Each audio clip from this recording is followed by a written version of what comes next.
Je vais vous présenter en détail ce que ça représente les soldes intermédiaires de gestion, que je vous résume dans ce magnifique graphique. En général, ce qu'on entend par les soldes intermédiaires de gestion, c'est simplement la décomposition du compte de résultat en plusieurs soldes que vous voyez ici en bleu et qui précèdent notre résultat net recherché par l'entreprise.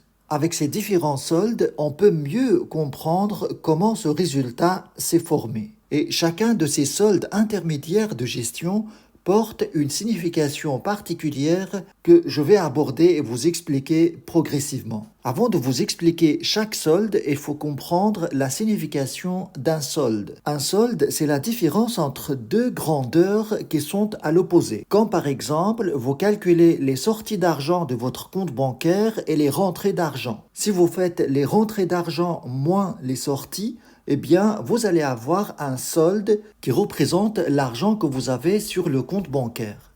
Eh bien, ces soldes, c'est pareil, à part que ici, on parle de produits et charges. Les produits, c'est des rentrées d'argent et les charges, c'est des sorties d'argent. Et chaque solde que vous voyez ici s'obtient en fait par la différence entre un certain type de produit et un certain type de charge, à part la production de l'exercice qui s'obtient par une somme de produits. On parle de la marge commerciale quand il s'agit d'une activité de négoce, c'est-à-dire une activité commerciale où il n'y a que l'achat et vente de marchandises. Il n'y a pas de transformation de matières premières au sein de l'entreprise. Et ce solde intermédiaire de gestion se calcule simplement par la différence entre la vente des marchandises et le coût d'achat de ces marchandises vendues. Pour vous donner un petit exemple simple, si vous avez acheté par exemple des marchandises à 150 €, ça c'est le coût d'achat, et puis on va dire que vous vendez les marchandises à 250 €.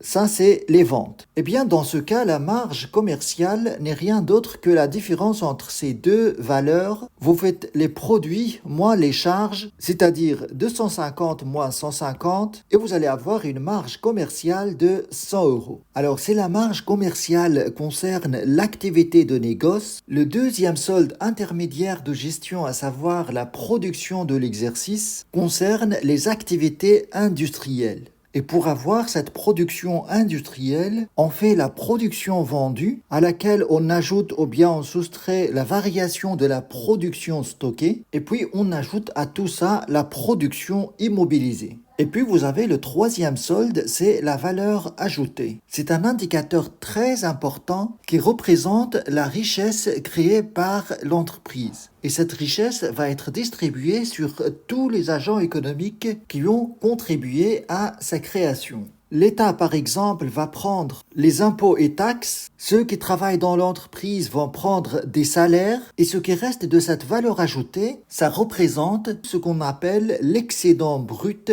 d'exploitation. Mais cet excédent brut d'exploitation n'est pas formé que de la valeur ajoutée, il y a aussi les subventions d'exploitation qui viennent de l'État. Et comment on obtient cette valeur ajoutée? Vous avez la marge commerciale plus la production de l'exercice moins les consommations intermédiaires. Ça vous donne votre valeur ajoutée. Et cette consommation intermédiaire, c'est tout ce qui est acheté pour réaliser cette production de l'exercice. Et si on retire de cette valeur ajoutée les impôts et taxes et les charges de personnel, on obtient notre excédent brut d'exploitation en tenant compte, bien sûr, des subventions s'il y en a par rapport à l'exploitation. En fait, en d'autres termes, l'excédent brut d'exploitation, c'est un indicateur très important car ça représente la part de la richesse créée par l'entreprise après avoir payé tous les agents économiques externes à l'entreprise. Cet excédent brut d'exploitation, ça représente la valeur ajoutée qui revient à l'entreprise. Et cette valeur ajoutée, on peut la voir comme un gâteau en fait à répartir. Et donc, une fois que l'entreprise paye tous ceux qui sont externes à l'entreprise, ce qui reste de ce gâteau, c'est bien notre excédent brut d'exploitation. C'est pour ça que cet indicateur est très recherché et très analysé par les investisseurs, car ça représente en quelque sorte la capacité de l'entreprise à créer de l'argent, à créer de la richesse pour elle-même, en utilisant les différents capitaux dont il dispose. Et cet indicateur peut être, dans certains cas, négatif. Dans ce cas, on parle d'insuffisance brute d'exploitation. Et après ce solde intermédiaire de gestion, on cherche à calculer le prochain solde intermédiaire de gestion qui est le résultat d'exploitation. Ce résultat d'exploitation, c'est quelque chose de très important également car ça représente le résultat généré par l'activité principale de l'entreprise. Ce résultat d'exploitation représente le résultat économique net de l'entreprise. Et pour obtenir ce résultat, on ajoute à l'excédent brut d'exploitation les reprises sur charges d'exploitation, les transferts de charges d'exploitation et autres produits de gestion, et puis on retire les dotations d'amortissement et de provision, et on retire également les autres charges d'exploitation. Et avec cette opération, on obtient notre résultat d'exploitation. Après le résultat d'exploitation, on a le résultat financier, qui n'est rien d'autre que les produits financiers moins les charges financières. Ces deux résultats, résultat d'exploitation et résultat financier, constituent ce qu'on appelle résultat courant avant impôt, qui mesure la performance de l'activité économique et financière de l'entreprise. Et puis vous avez le résultat exceptionnel, qui n'est pas calculé sur base de ce qu'on vient de voir, mais calculé simplement par la différence entre les produits exceptionnels et les charges exceptionnelles. Comme son nom l'indique, tout ce qui se produit exceptionnellement pour l'entreprise, comme une amende par exemple, la vente par exemple d'un terrain, d'un bâtiment ou tout autre actif immobilisé, tout ça, ça constitue des produits exceptionnels pour l'entreprise.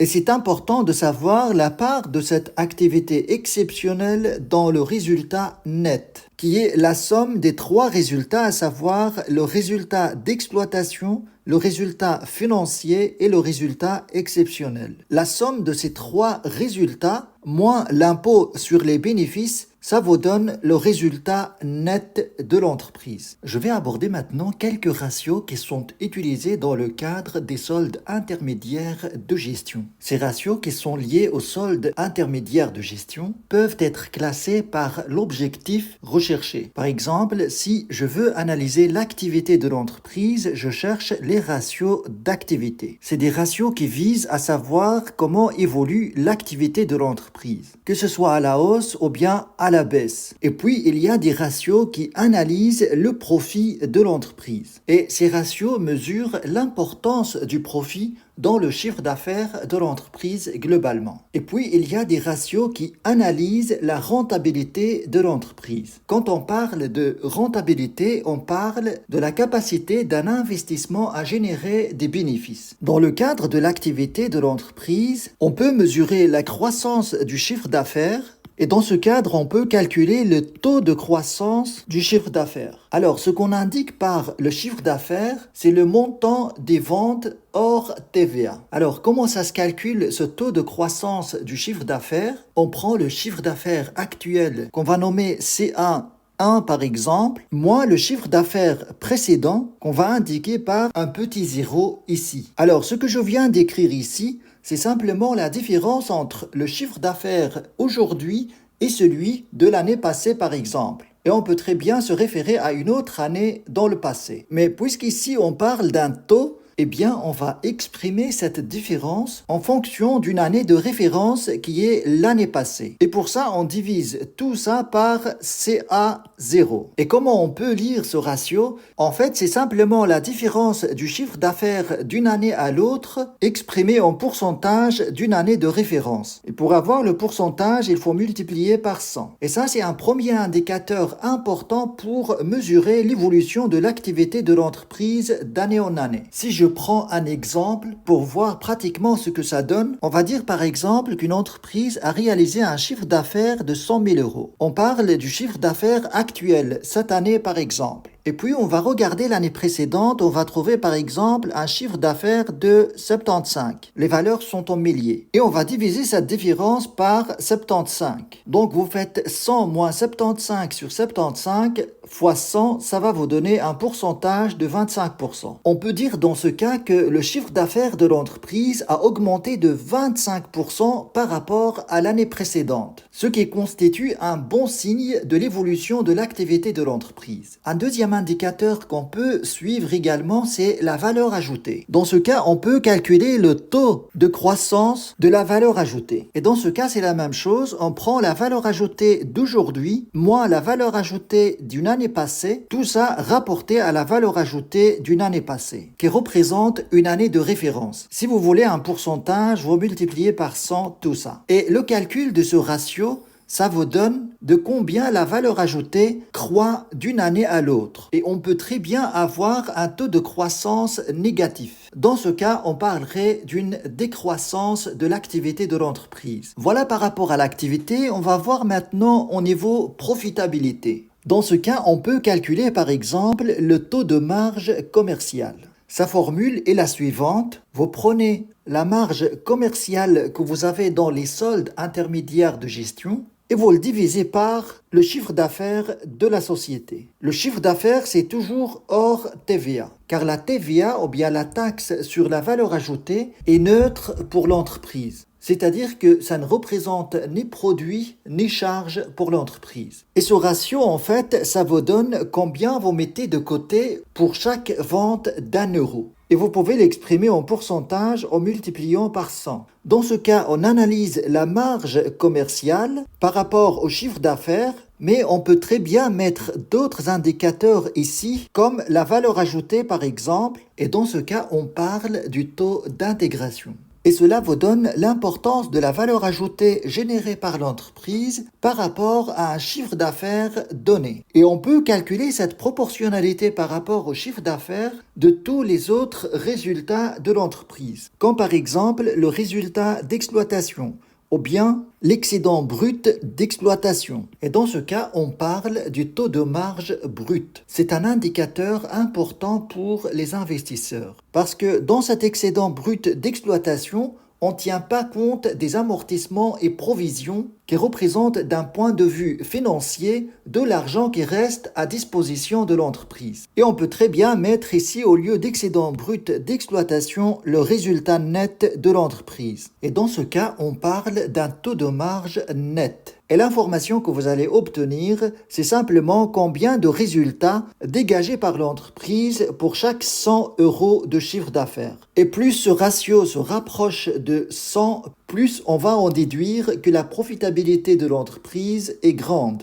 Je vais passer au ratio de rentabilité. Et dans ce cas, on peut distinguer principalement entre deux types de ratios. Vous avez ce qu'on appelle le taux de rentabilité financière et vous avez aussi le taux de rentabilité économique. Le premier se calcule par le résultat net sur les capitaux propres et l'information donnée par ce ratio, c'est la capacité de l'entreprise à dégager un résultat à partir des capitaux propres. Quand on parle des capitaux propres, on parle des capitaux apportés par les propriétaires de l'entreprise, les associés et les actionnaires. Et donc, l'aspect financier ici de ce taux est lié à cet apport apporté par les propriétaires de l'entreprise. Alors que le taux de rentabilité économique mesure plutôt l'importance de l'excédent brut d'exploitation par rapport aux capitaux permanents. Dans les capitaux permanents, vous avez les capitaux propres plus les dettes à long terme.